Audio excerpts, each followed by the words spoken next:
My fiancé gave my dog to a shelter. It's me or the mutt. I replied, I see. Then I sent the shelter proof of her animal cruelty complaint and adopted my dog back. Now she has a court date and is begging me for help.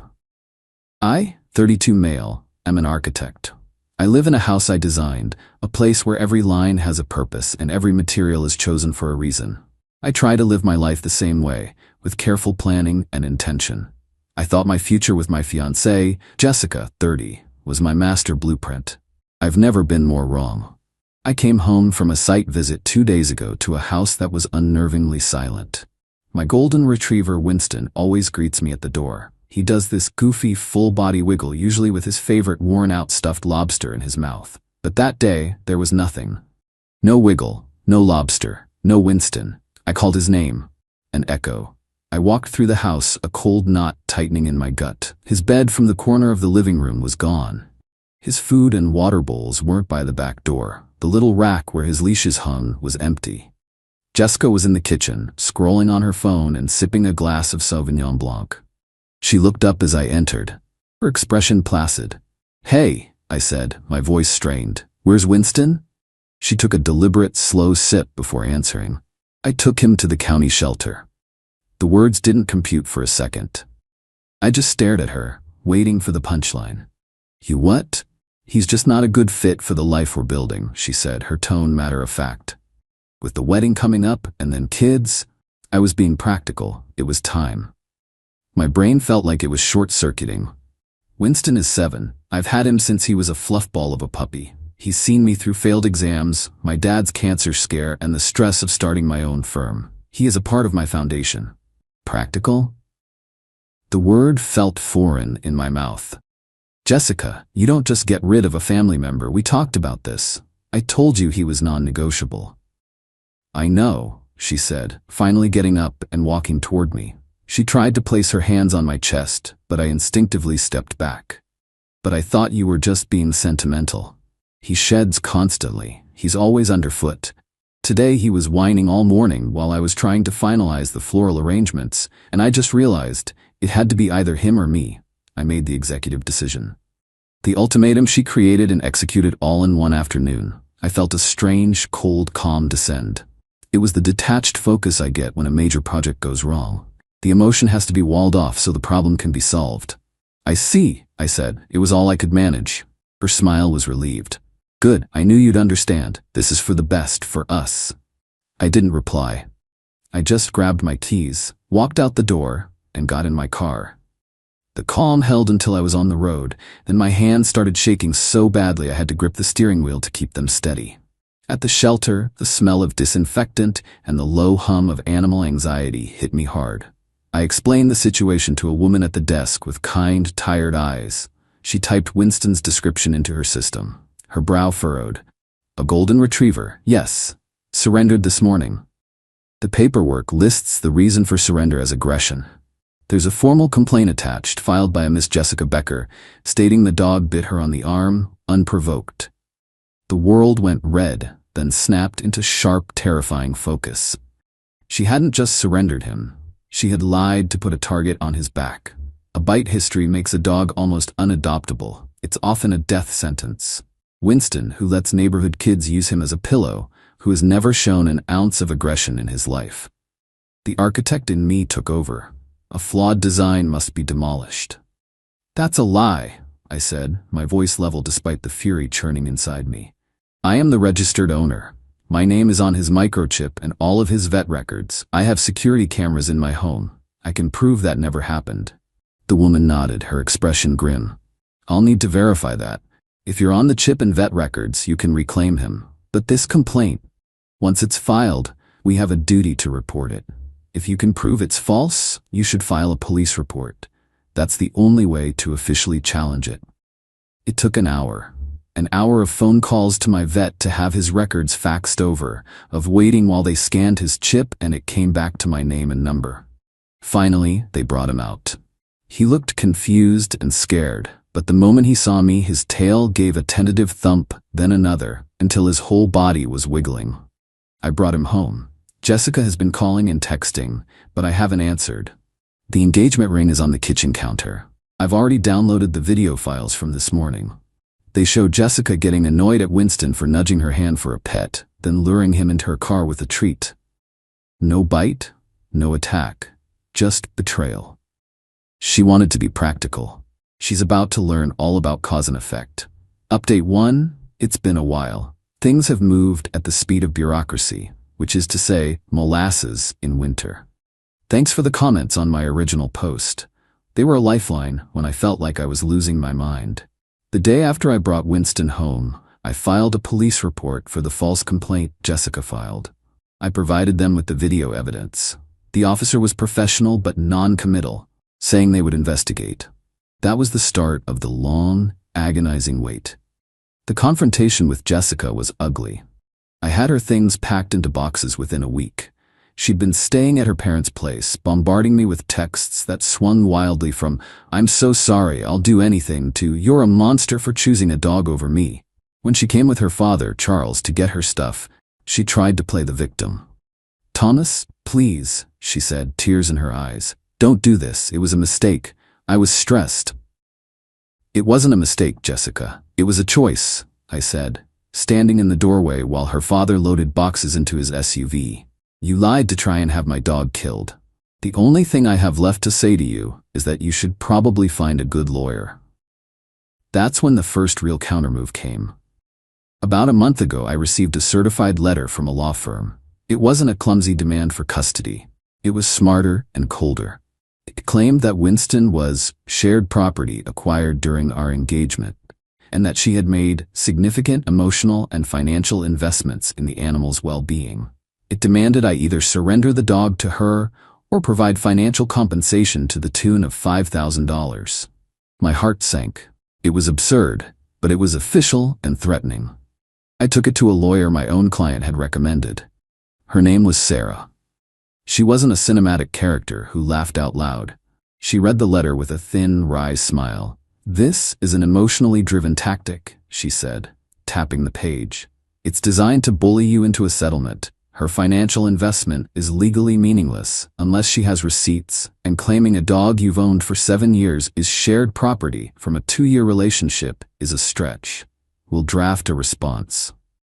The response was a masterpiece of legal prose, citing precedent regarding pet ownership, predating a relationship, and politely requesting documentation for her alleged $5,000 investment. We never got a reply. The real blow came at work. My biggest client, the head of a major commercial development, called me in for a meeting. He looked uncomfortable. "Thomas," he started, "I got a strange call last week. It was from your ex-fiancée. She told me she was deeply concerned about your stability and ability to handle this project." My blood ran cold. This was the sabotage I had feared. "She's lying," I said, my voice tight.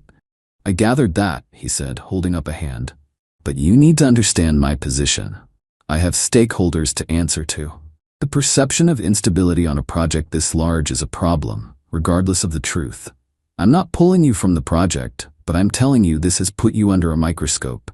Keep your head down, meet your deadlines, and don't give me a reason to doubt you." It wasn't, "We've got your back." It was a warning. A single misstep on a multi-million-dollar project, and I could be ruined professionally. The stress has been immense. Every night I come home exhausted, terrified of a phone call or email that could end my career. Winston seems to sense it. He spends most evenings with his head in my lap, a quiet, furry anchor in a storm of my own making. Update 2. The wheels of justice grind slowly, and they grind you down in the process. For months, there was nothing but silence. The police investigation into the false report was ongoing. My lawyer said this was normal. Jessica and I existed in a state of Cold War. Then, about 2 months ago, she escalated things in a way I never predicted. I was on a work trip for 3 days.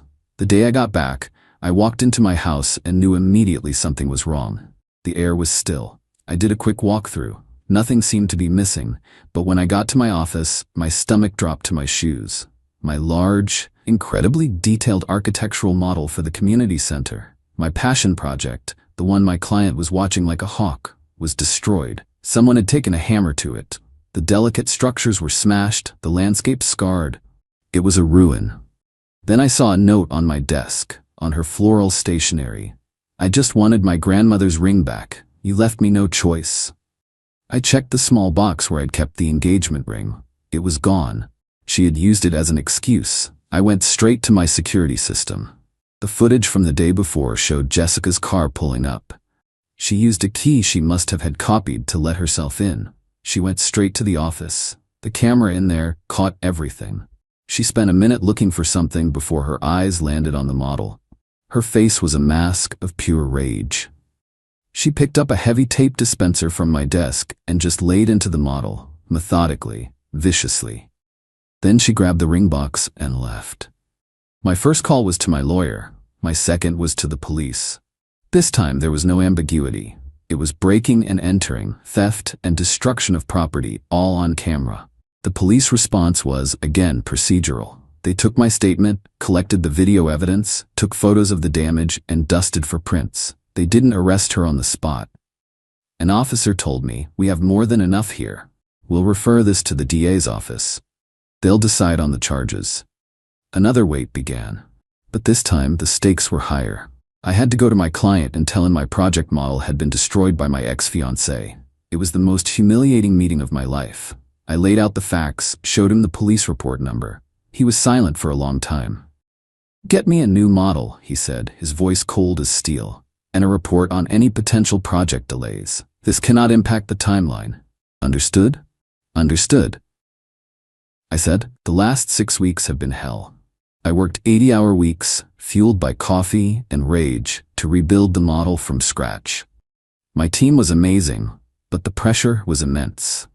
Winston was my only source of sanity. Every time I felt like I was about to break, he'd nudge my hand, reminding me what I was fighting for.